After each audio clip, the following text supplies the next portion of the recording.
Hi friends, ఎలా ఉన్నారు? నేను మీ లిఫ్టీ మాస్టర్ మూర్తి నాయుడు.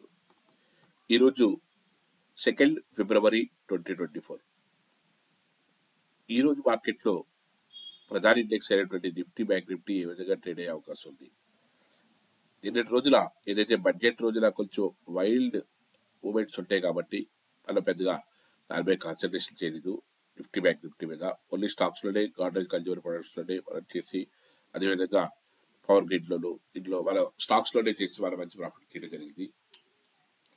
ఈ రోజున మార్కెట్ కొంచెం పాజిటివ్గానే ఓపెన్ అయ్యే అవకాశం ఎక్కువగా ఉంది. ఏదైతే మార్కెట్ 21,800 పైన సస్టైన్ అయ్యి మార్కెట్ ఒకవేళ ఇలా టేక్ ఆఫ్ అయితే ఒక 100 నుంచి 150 పాయింట్స్ హైట్ తీసుకున్న తర్వాత ఒకవేళ ఏదైనా కన్సల్టేషన్ అయ్యి వీకెండ్ కూడా కాబట్టి ఏదైనా సెల్లింగ్ మీద వస్తే సెకండ్ హాఫ్ నుంచి కొంచెం సెల్లింగ్ మీద వచ్చే అవకాశం అయితే కనిపిస్తుంది. అదేవిధంగా బ్యాంక్ నిఫ్టీ కూడా ఏదైతే 46,000 పైనే ట్రేడ్ అవుతుంది. యాక్చువల్గా బ్యాంక్ నిఫ్టీ అయితే నిఫ్టీ కన్నా స్ట్రాంగ్గానే ఉందని చెప్పుకోవాలి. ఏదైతే 46,500 పైన మళ్ళీ సస్టైన్ అవుతాయి, ఇలాంటి హై పైన సస్టైన్ అవుతాయి, మళ్ళీ మార్కెట్లో కొంచెం ముందుకెళ్ళే అవకాశం ఉంది. కానీ ఇక్కడ కొంచెం కన్సాలిడేషన్ అయ్యి మళ్ళీ మార్కెట్లో కొంచెం కరెక్షన్ కానీ లేకపోతే ఇక్కడే కన్సాలిడేషన్ అయ్యి ఎలా క్లోజ్ అవడం కానీ జరిగే అవకాశం అయితే ఎక్కువగా కనిపిస్తుంది. ఓవరాల్గా చూసుకుంటే ఇనీషియల్గా అయితే మార్కెట్ కొంచెం పాజిటివ్గానే ఉంటుంది. తర్వాత ఒక 1.5 అవర్ అయిన తర్వాత మాత్రం కన్సాలిడేషన్కి ఎక్కువ ప్రాధాన్యత ఇవ్వడానికి లేకపోతే కన్సాలిడేషన్ నుంచి డౌన్ ట్రెండ్ రావడానికి అవకాశం ఎక్కువగా ఉంది.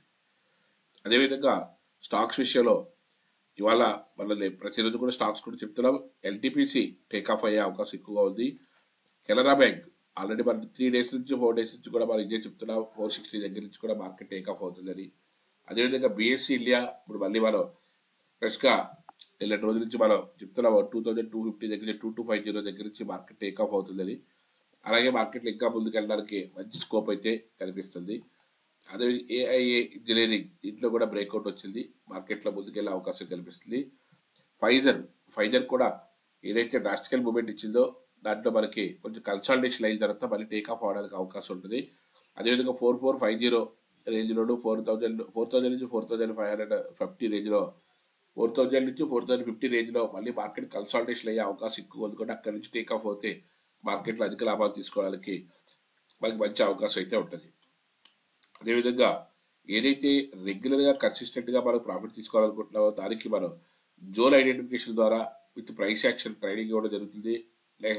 2 డేస్ కూడా 1-to-1 మార్కెట్లో ఏదైతే రెగ్యులర్గా కన్సిస్టెంట్గా ప్రాఫిట్స్ కావాలనుకున్న వాళ్ళకి ల్యాప్టాప్ ఉండి సఫిషియెంట్ ఫండ్స్ ఉండి మీ దగ్గర ట్రేడ్ చేయడానికి ఇబ్బంది పడుతూ ఉంటే ఖచ్చితంగా దీంట్లో ఉన్నటువంటి హిడెన్ టెక్నిక్ నేర్చుకోగలిగితే మార్కెట్లో ఎక్కడి నుంచి ఎక్కడి వరకు వెళ్తుంది, ఏ విధంగా మనం ప్రాఫిట్ తీయచ్చో అన్నదంతా కూడా ఈజీగా చేయడానికి మంచి అవకాశం అయితే ఉంటుంది. ఇలాంటి రోజున మనకి ఏదైతే పవర్ గ్రిడ్ కానీ ఆర్డరైజ్ కన్జ్యూమర్ ప్రొడక్ట్స్ కానీ ఇవన్నీ కూడా మనం ఏ విధంగా ట్రేడ్ చేసావో ఎలా చేసావో అన్నదంతా కూడా ఈజీగా ఐడెంటిఫికేషన్ అవుతుంది. అక్కడి నుంచి మనం ఏ విధంగా ట్రేడ్ చేయొచ్చు అన్నదంతా కూడా ఈజీగా అండర్స్టాండింగ్ చేసుకోవడానికి కూడా మంచి అవకాశం అయితే ఉంటుంది. దీనిలో ఐషర్ మోటార్స్ కానీ మారుతి కానీ మనం ఏ విధంగా ట్రేడ్ చేసాము, నిఫ్టీ బ్యాంక్ నిఫ్టీ ఏదైతే జోన్స్ని వాళ్ళు ఐడెంటిఫై చేసిన తర్వాత మళ్ళీ ఇక్కడి నుంచి ఏ విధంగా టేక్ ఆఫ్ అవుతుంది అన్నదంతా కూడా కంప్లీట్ అండర్స్టాండింగ్ తోటి మనకి జోన్ ఐడెంటిఫికేషన్ చేయగలిగితే మనకి వితిన్ 1 వీక్లోనే మనం కమాండబుల్గా మనం ట్రేడ్ చేయడానికి మంచి అవకాశం అయితే ఉంటుంది. ఆ విధంగా మనం ట్రేడ్ చేసినట్టయితే మనకి అధిక లాభాలు వచ్చే అవకాశం ఈజీగా ఉంటుంది.